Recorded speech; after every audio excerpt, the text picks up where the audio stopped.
মায়ের চেয়ে বউ বেশি আপন হয়, কথাটা কেন বললাম জানেন? কারণ একটা নির্দিষ্ট সময়ের পর মা তোমার অন্যান্য ভাই বোনের পক্ষ নিয়ে তোমার বদনাম করবে।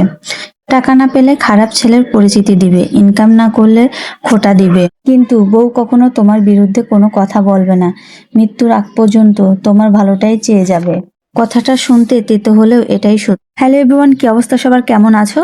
গল্প করতে করতে এদিকে কিন্তু আমার রান্নাটাও প্রায় রেডি করে ফেলছি। আর আজকে কিন্তু আমি বেগুন আর মিষ্টি কুমড়া দিয়ে ইলিশ মাছের পাতলা ঝোল রান্না করব। ইলিশ মাছ যে কোনোভাবে রান্না করলে আমার অনেক ভালো লাগে খেতে। আর এটা ছিল বিকালবেলা আমি ইজানের জন্য একটা পুডিং বানাবো। আর ইজান যেহেতু ঘুমাচ্ছিল সেই ফাঁকে পুডিংটা বসাচ্ছিলাম। আর আমি পুডিংটা বসাইতে বসাইতে আমার আব্বাজান উঠে পড়ে। পরে ঘুমের মধ্যে একটু পানি খেয়ে নিল। আর আমার আব্বাজান কিন্তু পানি খেতে অনেক বেশি পছন্দ করে। এদিকে পুডিংটাও হয়ে গেল। আর আমি যে কথাগুলো বললাম না, এই কথাগুলো কিন্তু আমার সংসার জীবনে 19টা বছরের অভিজ্ঞতা থেকে কথাগুলো বললাম। আর এই কথাগুলো হয়তো অনেকের কাছে ভালো নাও লাগে।